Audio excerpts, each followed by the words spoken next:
Good evening to you all and a very happy Republic Day. I am Avani from Bangalore, a student of aerospace engineering and a Bharatanatyam dancer. It gives me immense pleasure to be a part of today's event and also teaming up with Enviable Elders Group.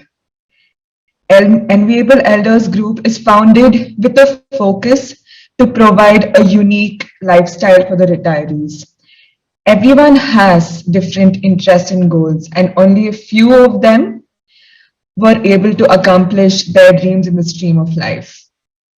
Transitioning to retired life has its share of challenges that can affect the mental and the physical health of these retirees. Here at Enviable Elders, we offer an active lifestyle for the elders who are surrounded by like-minded people, which allows them to discover the joy of independent living after retirement.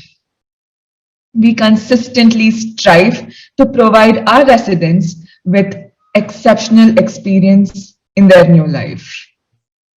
Our team of professionals guided by our principles of service offer the highest care on the health and wellness of the elders, coupled with personalized services as well. The chief promoter of Enviable Elders Welfare Private Limited is Sri S. Krishnan.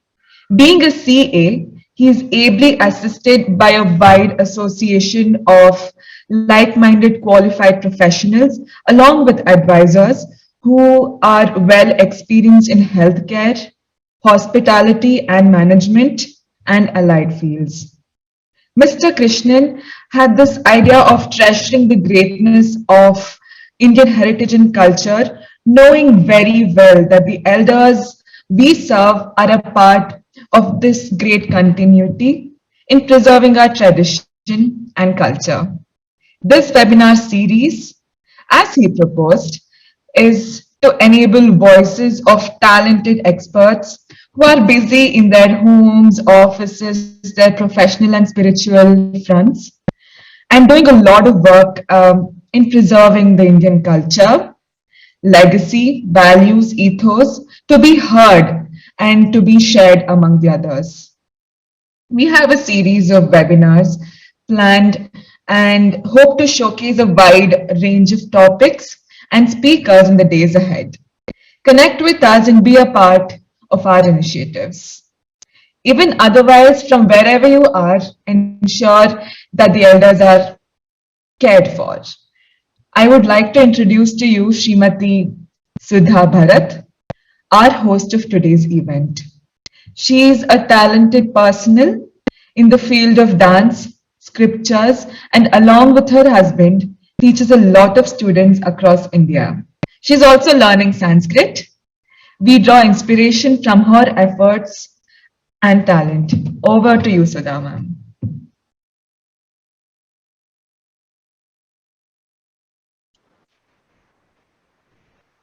Namaste everyone.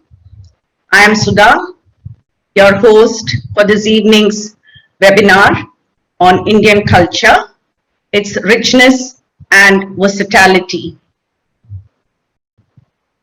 Sarve bhavantu sukhinah, sarve santu niramayah, sarve bhadrani pashyantu, ma kaschit dukkha bhavet.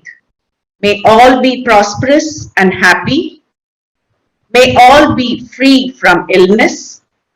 May all see what is spiritually uplifting. May no one suffer in any way. These lines are the essence of our culture and ethos. What is Indian culture? The religious beliefs, the religious practices and traditions, our value systems, the social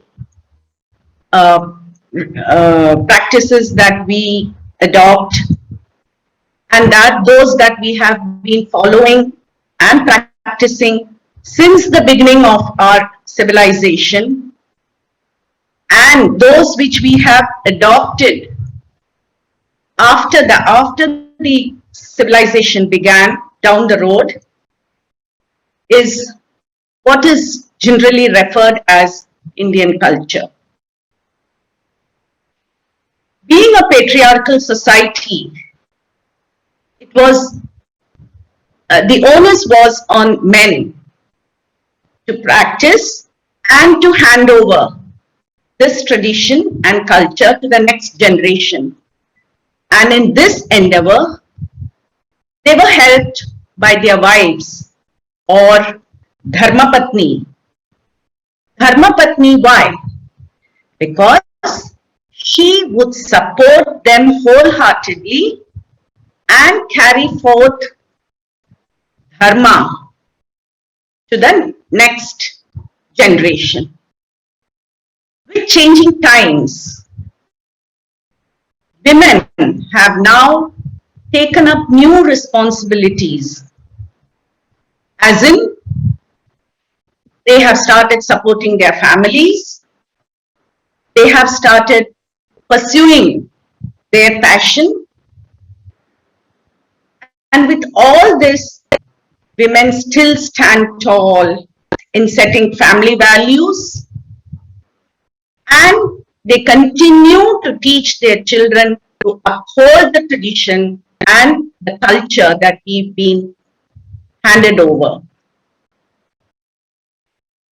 Today, we have two women who are dynamic in their profession and who are traditional as well. I welcome Srimati Namagiri Ramesh and Srimati Padmaja, who will enlighten us further on this subject.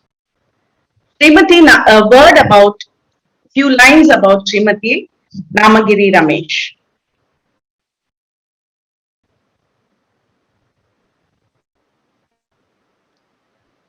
Namagiri Ramesh is an ME in Applied Electronics with 34 years of experience in the field of IT and served teams across UK, Middle East, Australia, New Zealand, Asia Pacific and Africa in Tech Mahindra and HCL and other product companies.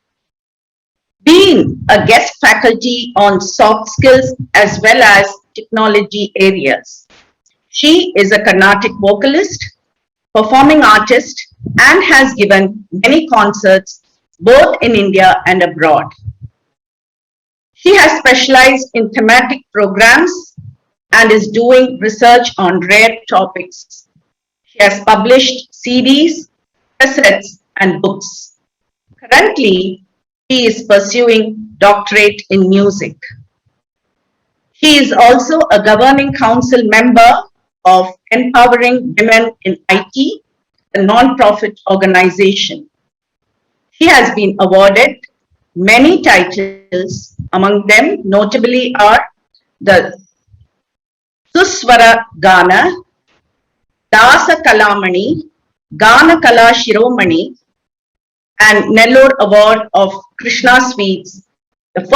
She is the first women secretary of the Sri Tyagaraja Sangeeta Vidwat Samajam, a renowned musical organization more than 90 years old. She is the founding trustee of Bharat Kala Samarpan, a musical organization. We welcome you, Srimati Namagiri Ramesh.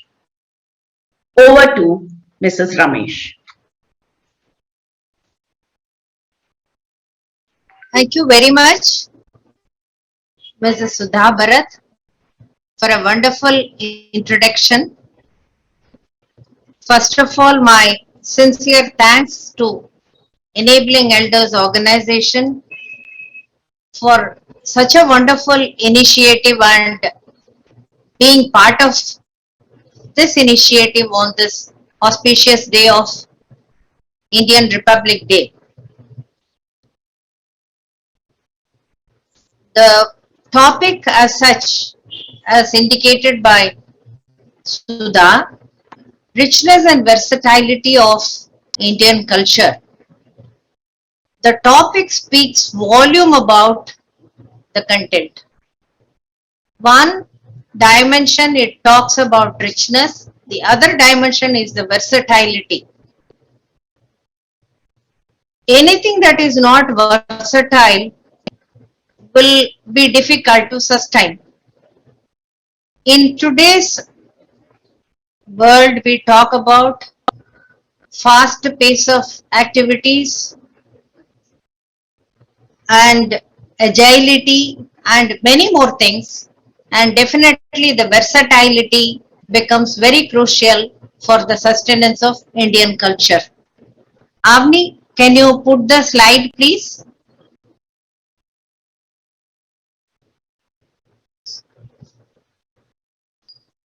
Thank you, Avni. And it is very appropriate for us, first slide please. It is very appropriate for us to have started this on this Republic Day. That I have indicated that in the tricolor of Indian flag with the chakra in the center, which also reflects that is part of our culture, which is inclusive there. The another aspect of being apt for commencing this series today is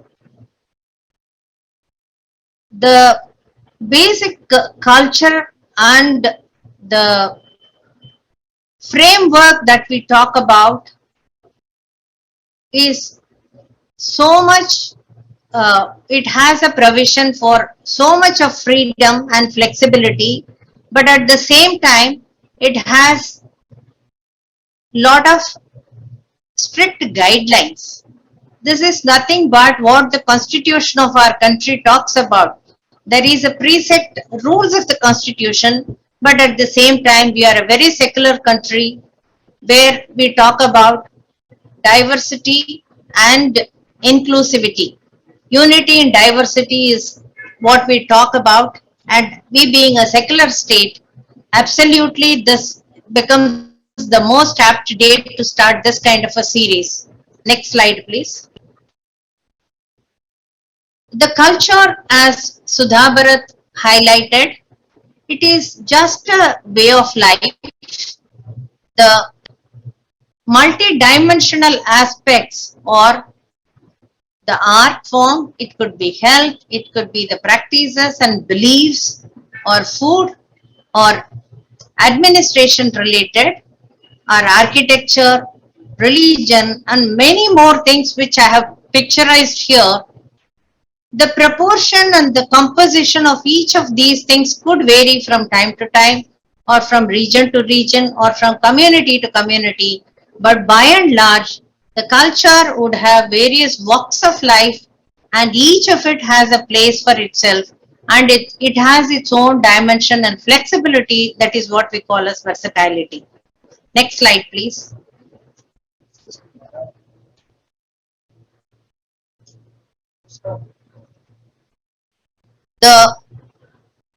In short, the country India consists of diversified people. That is what I have tried to picturize in this. We move on to the next slide, please. When we say culture and heritage, we have seen about culture, a brief outline. Now coming to the word heritage, what does that mean? Heritage is something that is inherited, which means we are carrying it as part of our lineage. Hereditary is what we talk. So which means it is being passed on from generations to generation, and that is how the heritage comes into picture. What is the speciality of the heritage? Why do we call it is significant? When we talk about a practice or a habit, when we do it for 21 days, any activity becomes a habit which all of us are aware. Similarly, any practices that are being followed for multiple generations together becomes the heritage. So what is so significant about Indian heritage? Why do we talk about Indian heritage so much bigger than the rest of the other countries? It is as simple as that. The country as such has got a huge history of thousands of years, whereas other countries have the history of about few hundred years. That speaks volumes about our lineage and the past history.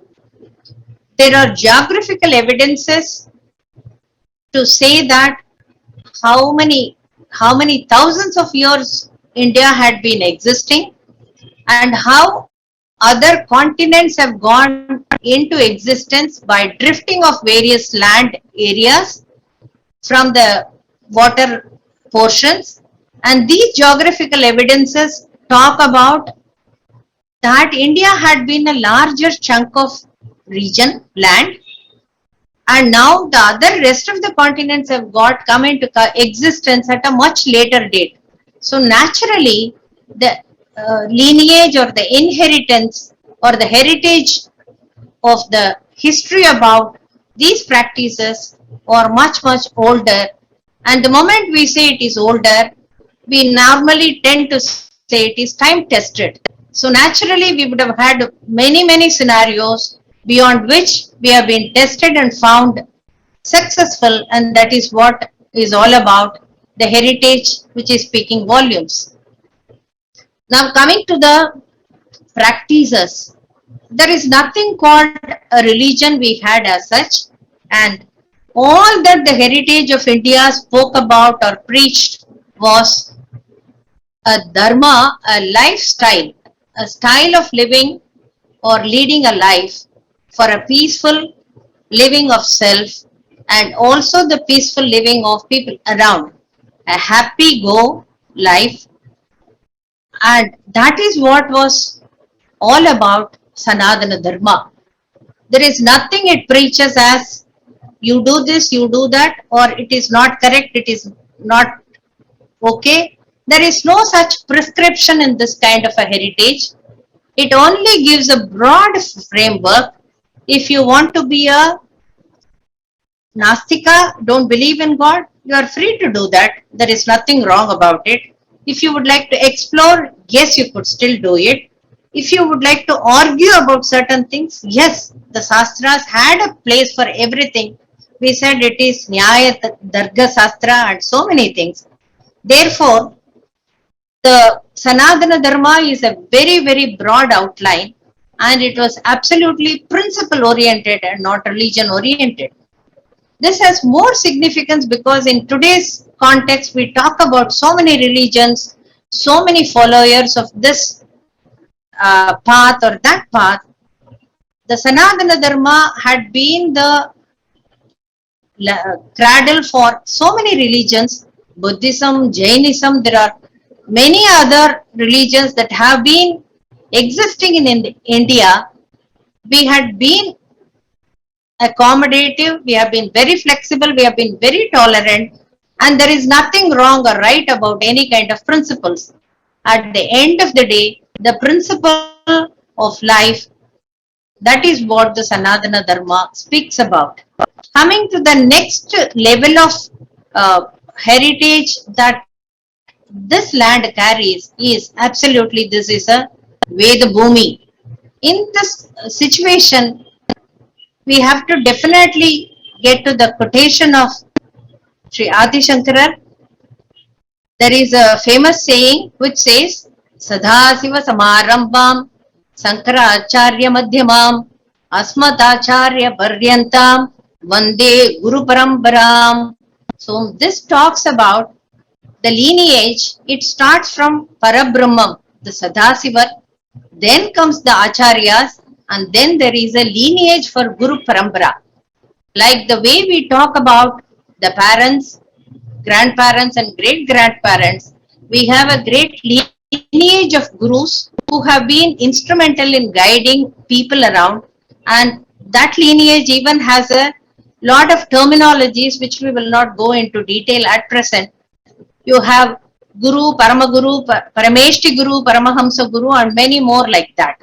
So we are also able to preserve the generation of gurus and take the knowledge through from each other, and it gets passed on. Next slide please. Now we have a very interesting comparison of what has been said in Vedas and what is the current research talks about. A recent research in NASA, that is the Laser Interferometer Gravitational Wave Observatory LIGO, that research have concluded that out of the 5 energy forms, what is prevalent in the entire universe, the galaxy, is sound waves.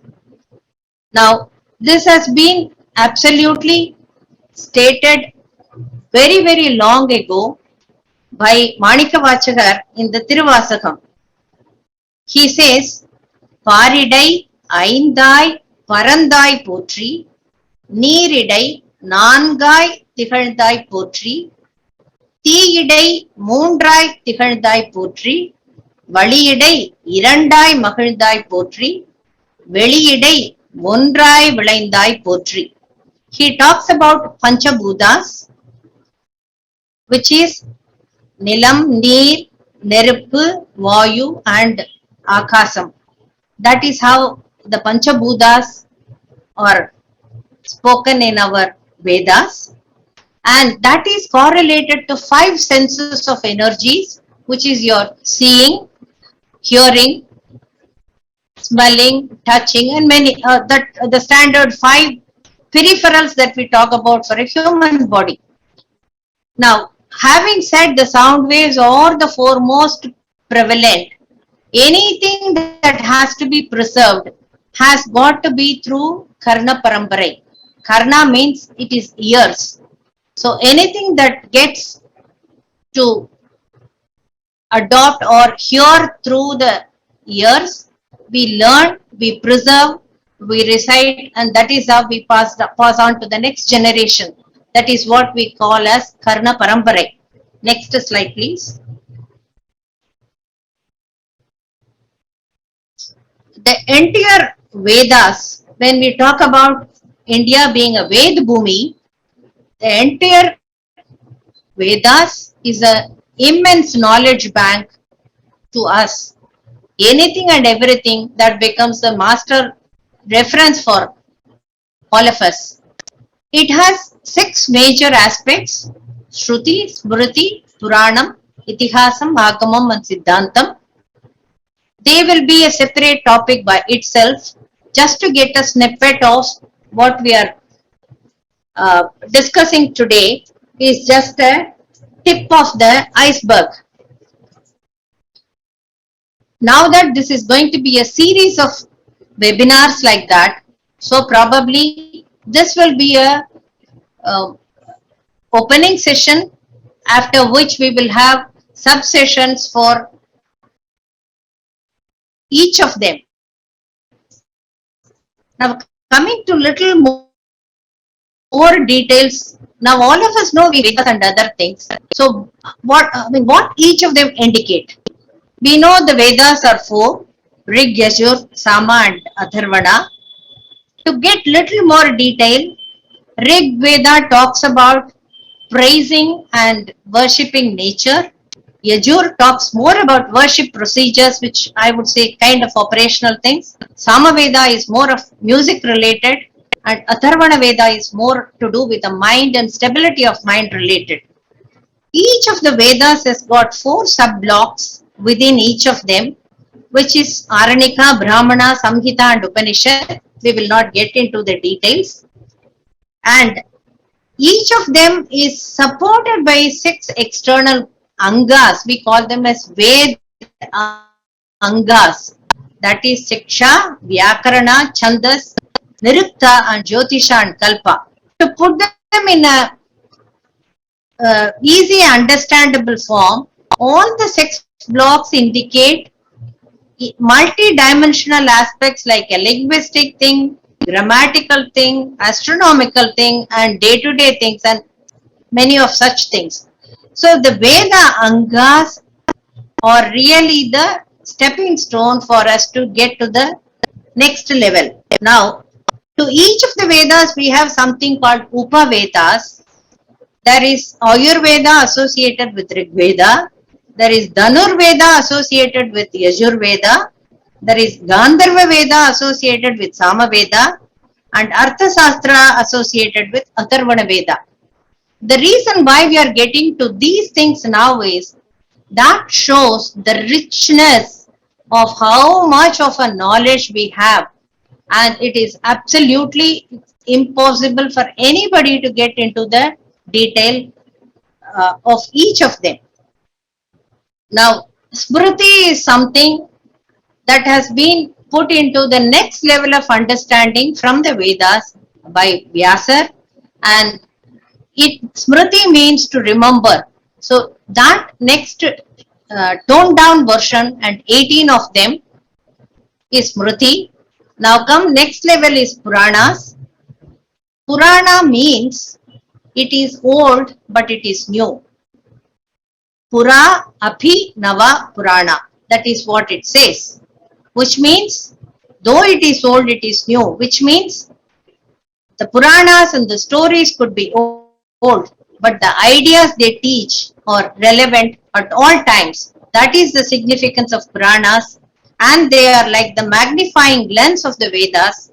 They are direct excerpts which we are able to adopt on our daily practices. Next comes the Itihasas, which all of us know it is. There are two of them, Ramayana and Mahabharata. To give a little more glimpse, Ramayana is lead by example. Ramar says, I have led a path like this, I have led a life like this. It's up to you to follow whatever suits you, whatever is situational has to be done.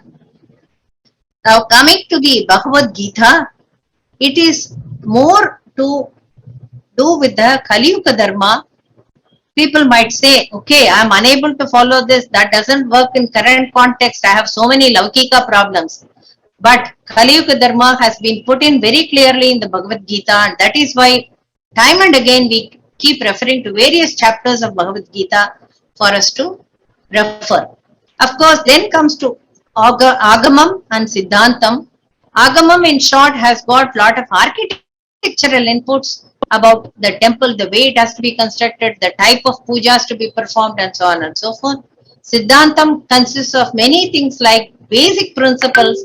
It talks about even quite a few scientific principles of kinematics have been spoken about, planetary motion have been spoken about. This consists of lot of samhitas and many more of them, and that is the complete structure of our knowledge bank. Next slide, please. Now, this is a very interesting thing. Now, having seen about these kind of knowledge bank, how we are able to associate with us. Now, one simple example I would like to talk about. Here, this is a picture or the sculpture you can see in the Thiruvanaikovil Akhilandeshwari temple in Trichy. This is a very clear depiction of a H2O molecule, where you have the sculpture of the previous thing, Avni, the sculpture of Shiva, and on either side you have a Vishnu and Brahma at a particular angle, and this angle is proved to be the 104.5, which is the H2O molecular structure. In fact, there is a statement in Veda, Anyat Dve, and which talks about Pranam Eka Anyat Dve. So, which says it is a H2O. And there are many such references in the day-to-day sculptures or day-to-day practices, which we will be able to correlate to the Vedas, and that is how they become the treasure house for us. The next slide, please. This is the Ekapada Trimurti that I have been referring to. Shiva stands on one leg, and this is specifically the temple for water, one of the Panchabhuta Sthalams. See, we are able to now appreciate and really feel amazed how our ancestors have put in these kind of knowledge incorporated in various places. The temple architecture by itself is a topic for one of the webinars, so I'm not dwelling much into it. I would like to deal with one more example for us to appreciate. This is more to do with the chemistry and physics and the temple structure. There is one more temple structure that we will talk about, which is associating with health science. Next slide, please. This is a classic example of Chidambaram Temple. Now, all of us know this is a very important temple, and there are many articles that talk about key Shivan temples, all of them falling on the same latitude and so on. This particular Chidambaram temple, where it has association with the human sciences, the temple has got 21,600 gold tiles, which represent the number of times a human breathes in a day. The 72,000 nails on the roof represents the nadis that run through a human system. 9 entrances indicate Navadwaras of the human body. The 5 steps in the Mandapam hall represents the 5-syllable mantra, which is a Namah Shivaya. If you even take the Siva Panchakshara Stotram, every paragraph will start from one syllable of the mantra Namah Shivaya. So to wrap it up, there are so much of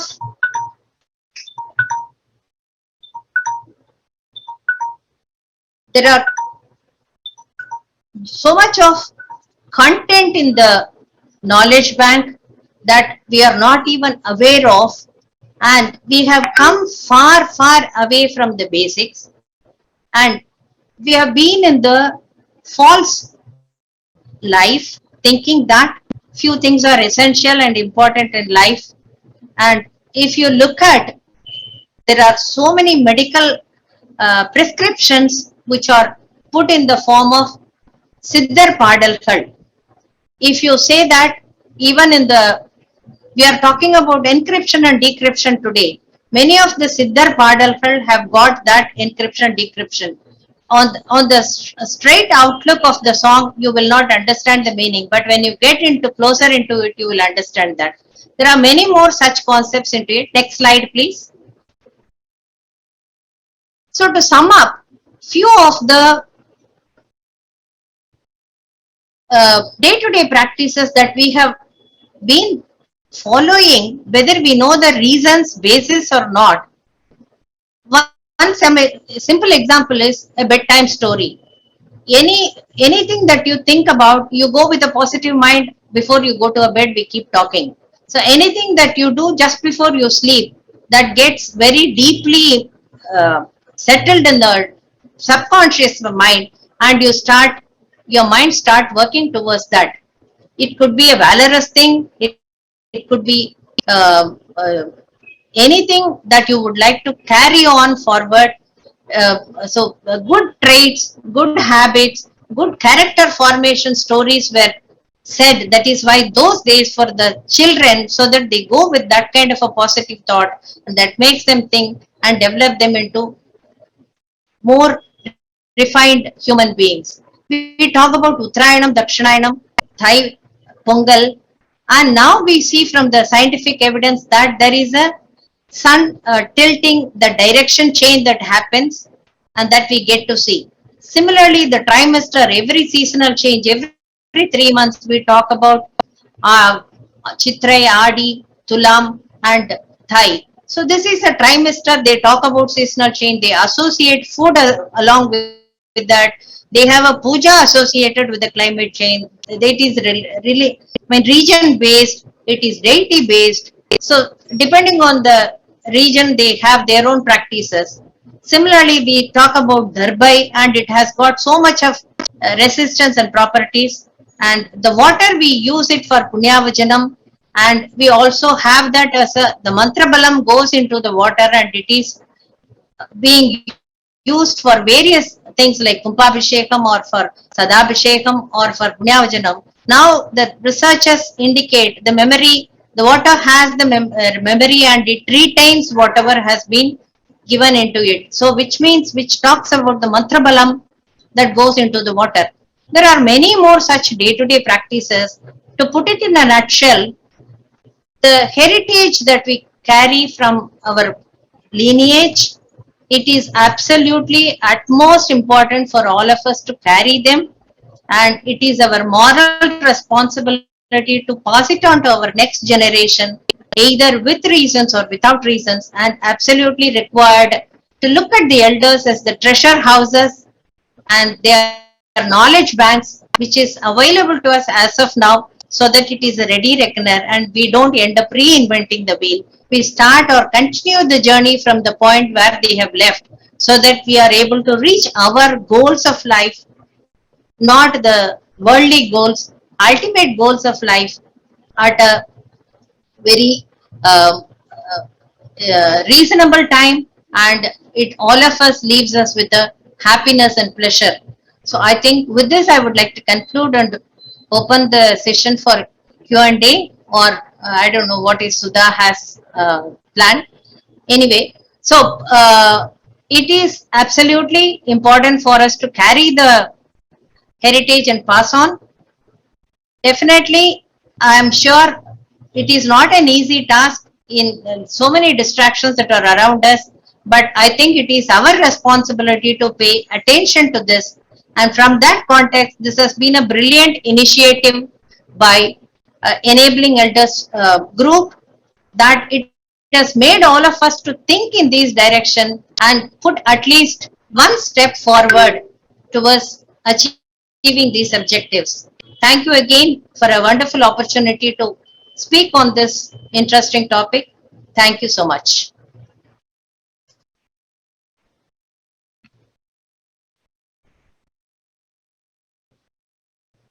Thank you, Srimati Namagiri Ramesh. That was indeed an enlightening session for us, especially when you talked about unity in diversity, how our culture is thousands of years old, and how the Puranas, they are so relevant even in this day, especially the Mahabharatam and the Bhagavad-Gita. Very, very true. And thank you again. I would now like to invite Srimati Padmaja Lakshmi Kumar, our next speaker. A few words about Srimati Padmaja Lakshmi Kumar. Padmaja basically is a banker and also a Carnatic singer. He has given music performances in AIR, and the most adorable was singing the Kalyana Padalgal or wedding songs at the age of 14 years. The meaning of each ritual in the marriage was explained, and then the songs were sung. He follows the principles of Srimad Ramanucharya and was brought up hearing the Ramayanam, Mahabharatam and Srimad Bhagavatam from her parents.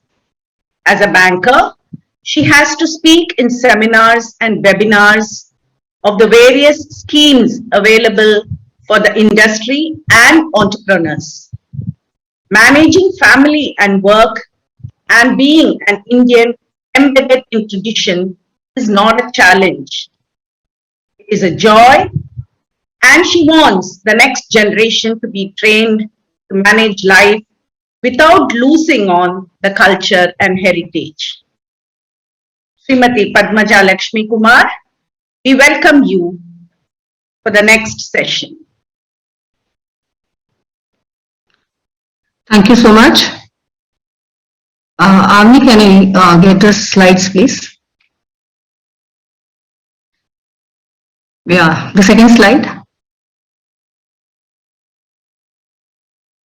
Yeah, first of all, my sincere thanks to the organizers to give me an opportunity to talk about this different topic because I normally talk only about bank schemes and other related my job work.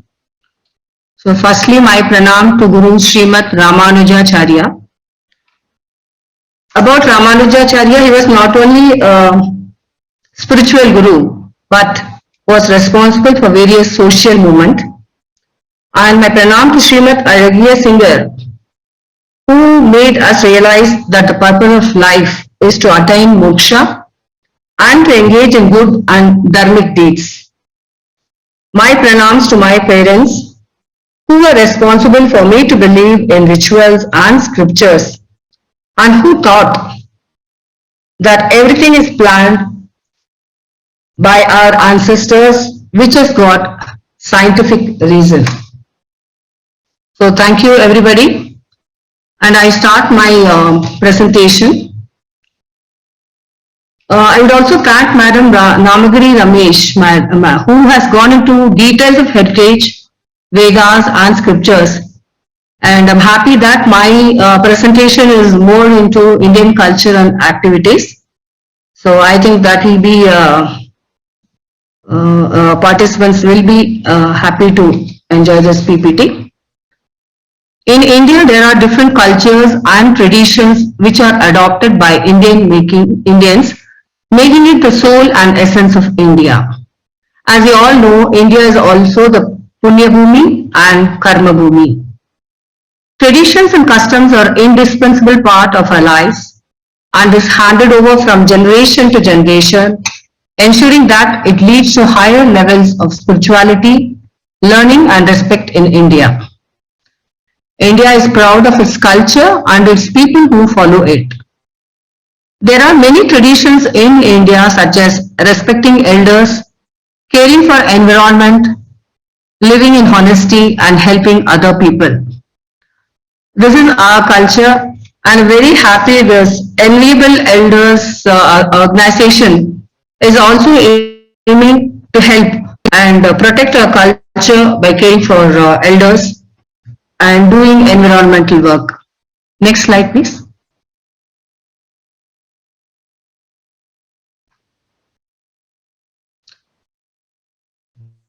One of the most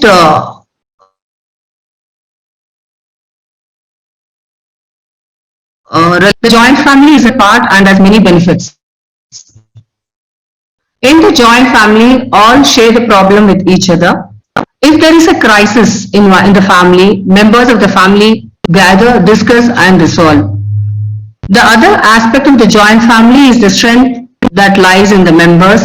It is today's main factor that when a member of a family is sick or travels on work, is free because knowing that the elders and other family members are there to care for his family.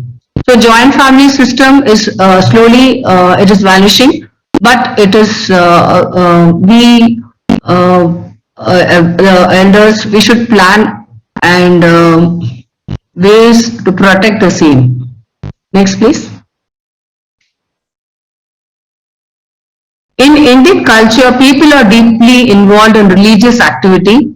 There are many rituals in every religious function that are difficult to understand in the right perspective, and the current generation tries to be sarcastic about them. As a result of these traditional activities, individuals get to learn about their heritage, religion, and other spiritual aspects in the company of senior people. Slowly over a period of time, the youngsters, they understand that each ritual has some scientific meaning and they slowly try to adopt the same. Next. In Indian communities, people marry many rituals. Matching the horoscope with the person whom we want to marry is one of the main traditions followed by Indians. The result is that the percentage of separation and divorce is comparatively lower among the Indian communities because of the horoscope matching, and after various discussions the marriage takes place. It's a part of our tradition that we have not tried to apply any specific religion to the public. Our culture teaches us tolerance And we have not moved in spite of this, but because of this. Next, please. One of the most important quality of Indians is relating to hospitality.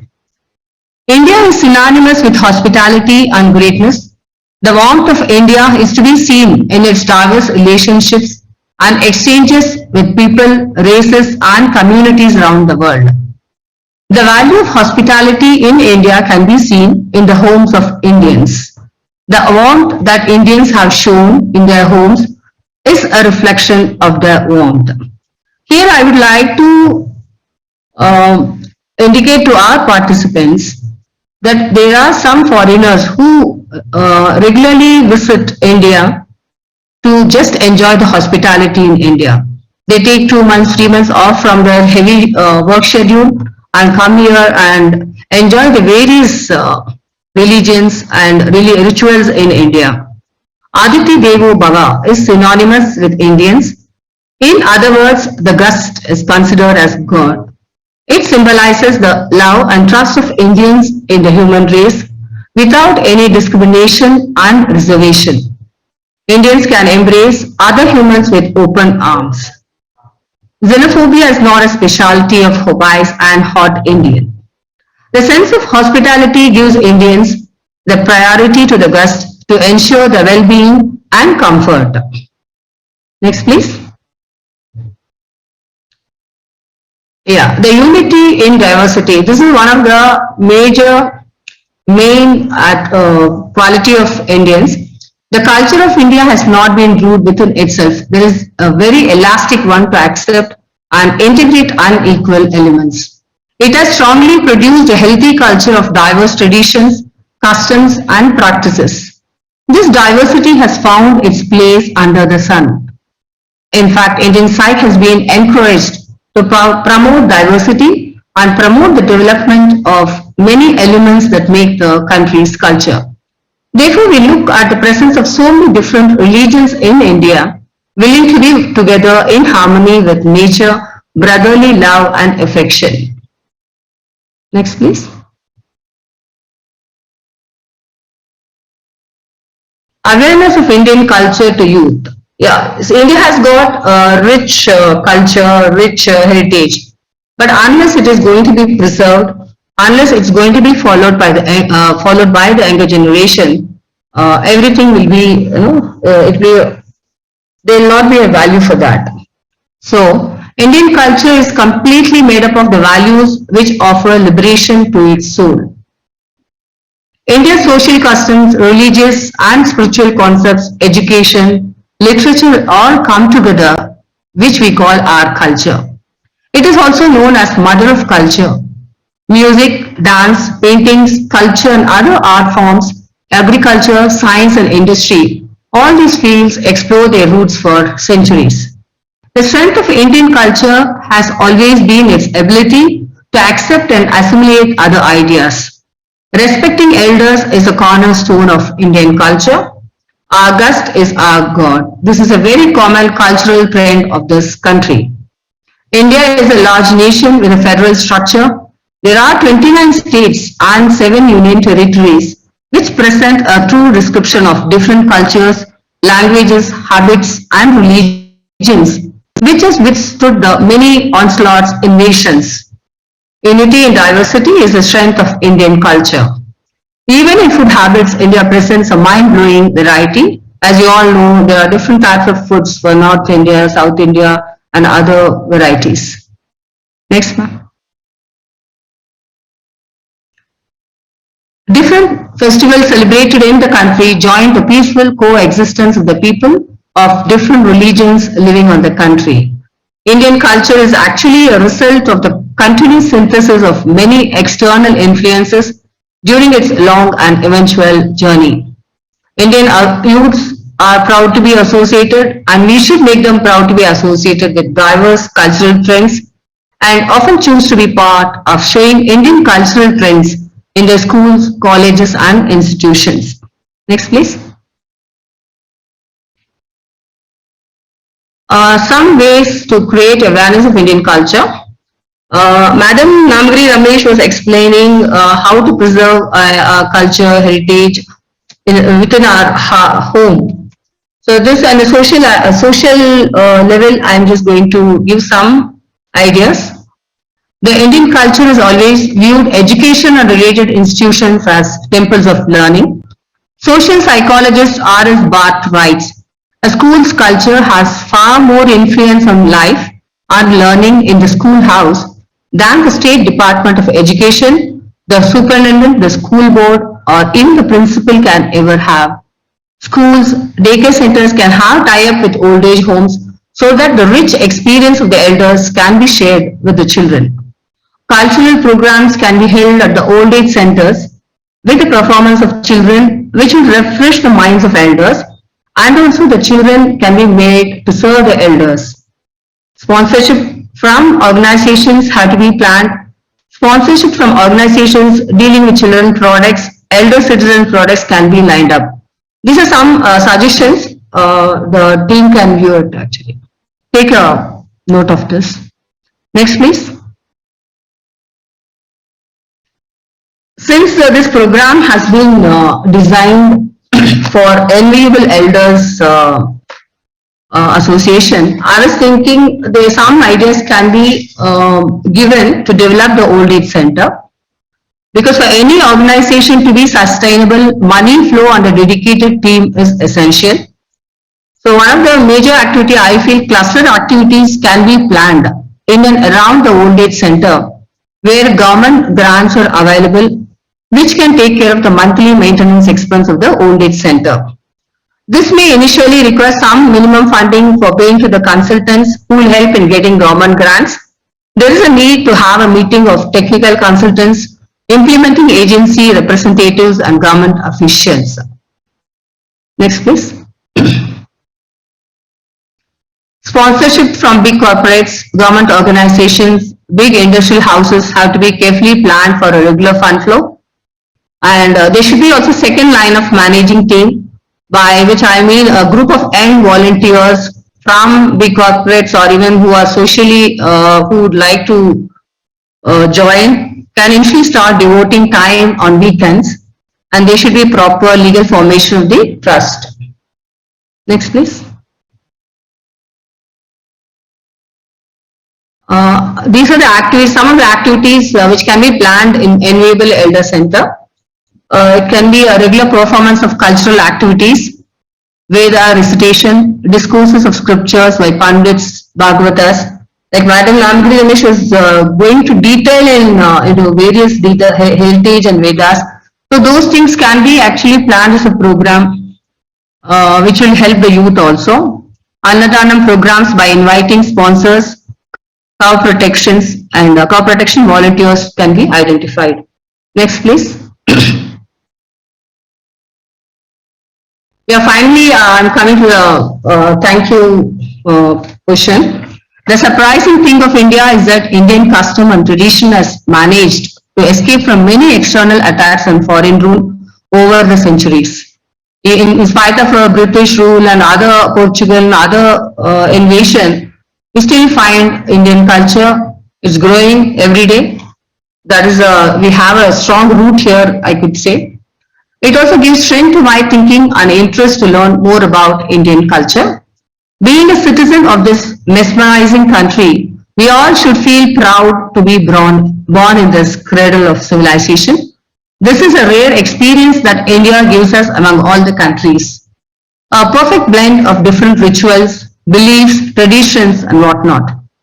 Along with being part of this wonderful culture, we should ensure that we should create awareness among the next generation also. Our message is the first thing that will create an impact in their lives and that will enrich Indian culture.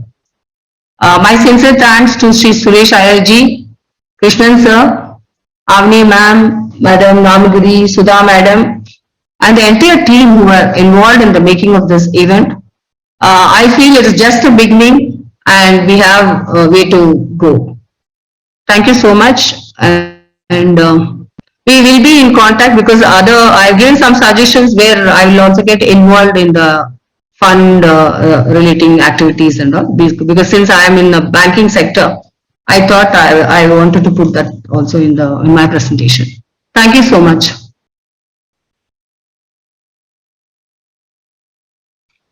Thank you, Srimati Padmaja Lakshmi Kumar. That was very nice and interesting.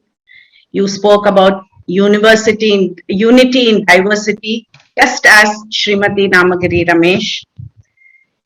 Atiti Devo Bhava was such a beautiful concept that you explained. And respect to elders.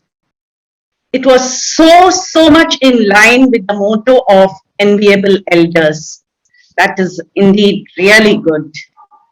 And also your tips on developing this association, how to go about it, was really interesting and helpful, I'm sure. With this, I open the session to questions, and our speakers will try and answer your questions. Participants, please put in your questions. Avni, you can direct the questions accordingly. Well, the chat box will be open for any questions. We will be seeing the chat box. So if there are any questions regarding the session today, we are open to it. Or if we have any input or discussion to be made, that can be done too.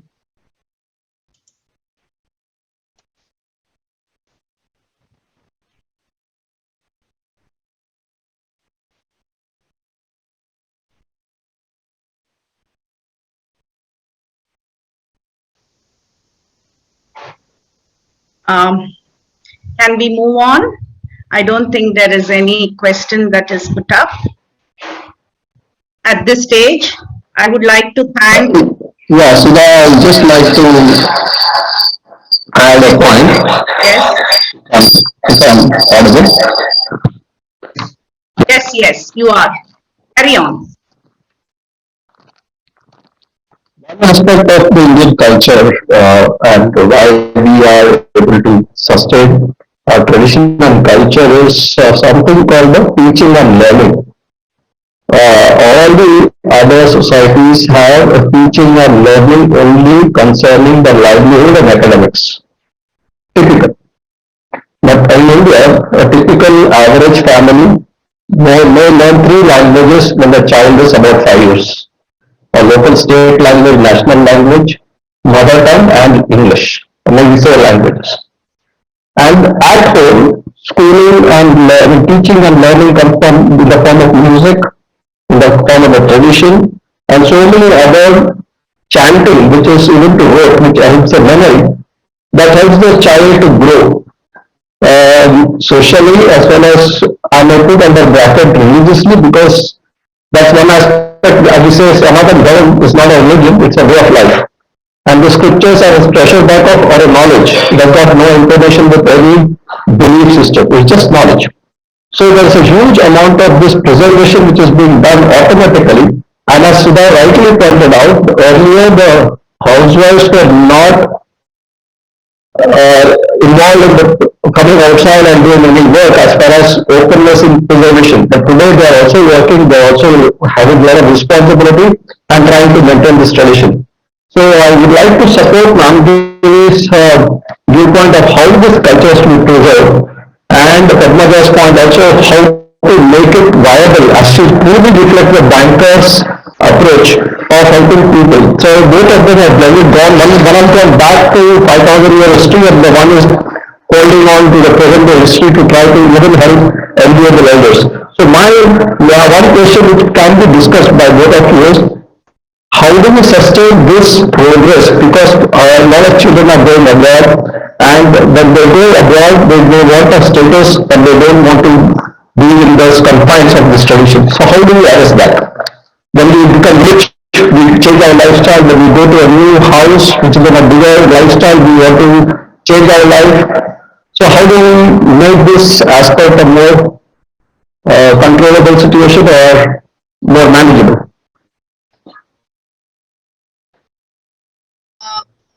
Yeah, Suresh. Probably 2 cents from my side is uh, whether we use a calculator or a computer or a supercomputer, 2 plus 2 is 4. It's only the methodology that matters.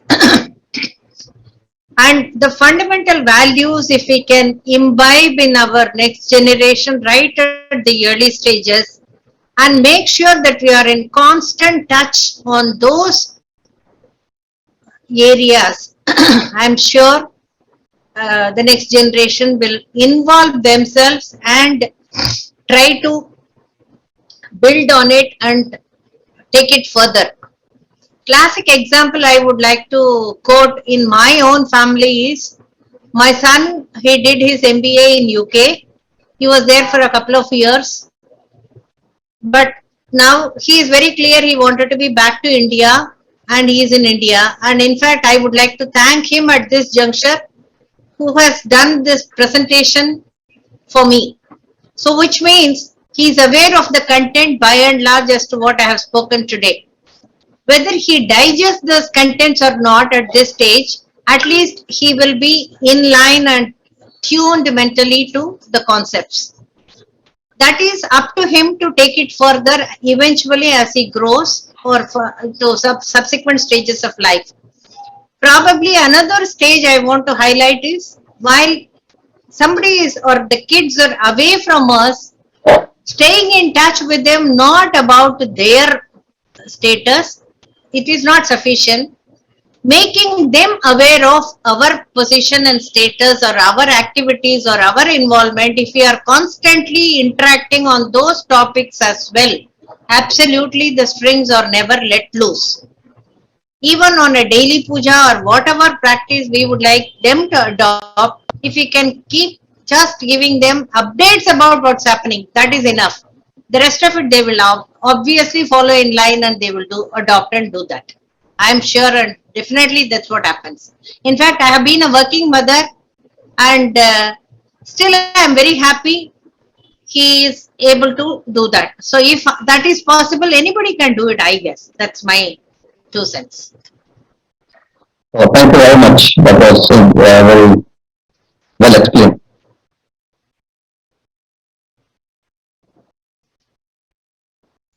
Well, I have a question for both Namgiri ma'am and Padmaja ma'am.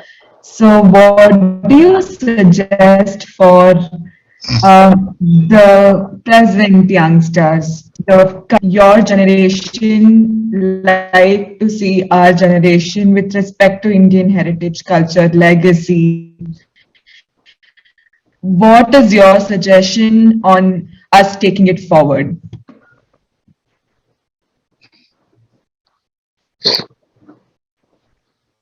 Avni, your voice was slightly breaking. If you don't mind, can you repeat the question? I heard your second part.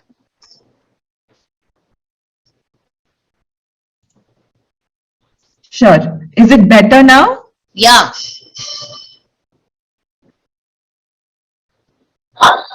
Okay. So my question was, how would you all, how would your generation like my generation or the current generation to take forward the torch to the next generation? How would you like to see us with respect to the Indian heritage and culture?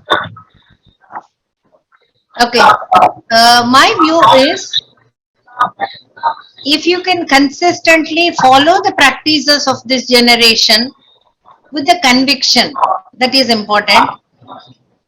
And that is why I said, once we lead by example, the next generation will very easily adopt. Because that is how I saw my previous generation following some practices, and I have started following them. And similarly, following them, adopting them with a conviction, not doing it for the sake of somebody else or because I'm asked to do so. It's not that I should do. I should buy that. I should own it. Then automatically we start enjoying the benefits or the outcome. Then we start enjoying it. And generally it is said, once you taste the success, you see the ruchi in that, obviously everybody would want to follow. I think that is the very good step. But one thing what is important is how it has traveled across generation, because the mindset and the psychology of the people with the peer pressure and the changing distractions, they definitely have to be factored, because adoption had been a easier task about 3 generations before. In the probably 2 generations before, they had to be mentored. Probably the previous generation, they had to be told, and now it has to be insisted. So all these changes keep coming, but the moment we start at a very early age with the ruchi getting into them and make sure that the conviction is built. So whatever is the peer pressure, whatever is the distraction, people will still stick to the conviction and the principles. I'm sure they will build in their own form. Probably if you are looking at a festival here, and if somebody is in Vancouver, they will look for a community and fit themselves into the festival there. So that is the adoption that is we can accept or think of the heritage being passed on. Hope I answered you, Yes, Ramni. yes. That was, like you said, in previous generations, it was cultivated with them. They grew with it. But for us, it had to be told and insisted. And that's how the ruchi came into picture. And in the comment box, we have a lot of people saying thank you to the speakers and the host for the interesting program. A lot of learning to take home from Vijaya S. and from Sitaram Gopalan as well.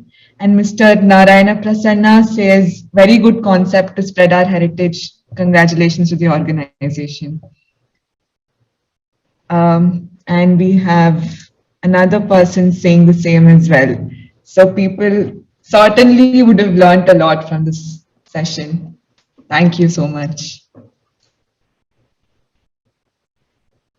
Any more questions, please? So on a concluding note, I would say it was such an enriching experience today to be part of this session. Excellent speakers guiding us on, as Suresh ji said, on 2 different subjects. One who gave us the inside of the Indian culture, and the other, how to take it to the next generation. So this was indeed really very, very interesting. And I should at this juncture thank Enviable Elders team with Sri Krishnan and Sri Suresh at its helm for giving me this opportunity to host this webinar. Thank you, Enviable Elders. I ask Avni to take over from here. I think Srimati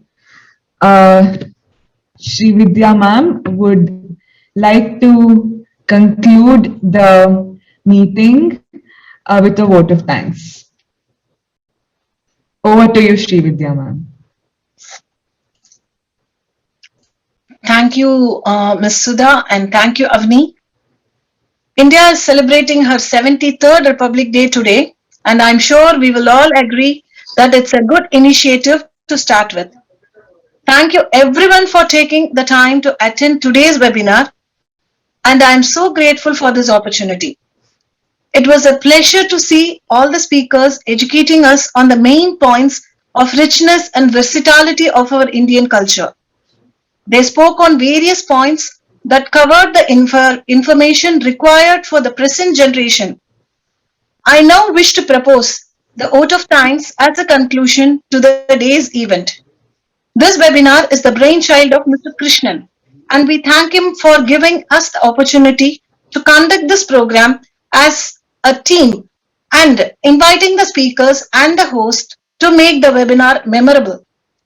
Enviable Elders is not an organization but a small help group that aspires to become more engaging and responsive to our elders on their care and the needs in the society. Thank you, Srimati Namagiri ma'am and Srimati Padmaja ma'am for their lucid presentation, and we will carry in our minds the points they put forth. Our host, Mrs. Sudha Bharat, did a wonderful job and bridging the speakers as one and also giving us the insight into her thoughts on our heritage and culture. Avani set the webinar rolling and started off with a nice introduction and helping Sudha to host the program. The main person to get all of us tied and be brought here is Mrs. Rajeshwari, whose unstinted support to design the flyer and the details and help in communicating with the teams. I am Srividya signing off and hope to see you all soon in the next webinar tentatively scheduled for the February 14, 2022. The programs we will conduct in the days ahead will include speakers from Andamans and all the parts of India, and the details will be shared soon. Thank you, Mr. Krishnan, once again. With the blessings of all the elders, I thank the participants for attending the webinar. No event can be successful without people who dedicate their resources and time to make sure everything is faultless. Last but not the least, we all thank Mr. Suresh for giving us a wonderful evening. Hats off to you, Mr. Suresh, for a perfect planning and coordination of the event. Thank you all. Namaskarams. Happy news! Our Indian national anthem, Jana Ganamana, is declared as the best anthem of the world by UNESCO. Please try to understand the meaning and pronounce it clearly. Word by word meaning. Jana, people. Gana, group. Mana, mind. Adinayaka, leader. Jaya He, victory. Bharata, India. Bhagya, destiny. Vidate, disposer. Punjaba, Punjab. Sindhu, Indus. Gujarata, Gujarat. Maratha, Marathi, Maharashtra. Dravida, South. Utkala, Orissa. Banga, Bengal. Vindhya, Vindhyas. Himachal, Himalaya. Yamuna, Yamuna. Ganga, Gangas. Uchala, moving. Jalati, ocean. Taranga, waves. Tava, your. Subha, auspicious. Name, name. Jage, awaken. Tava, your.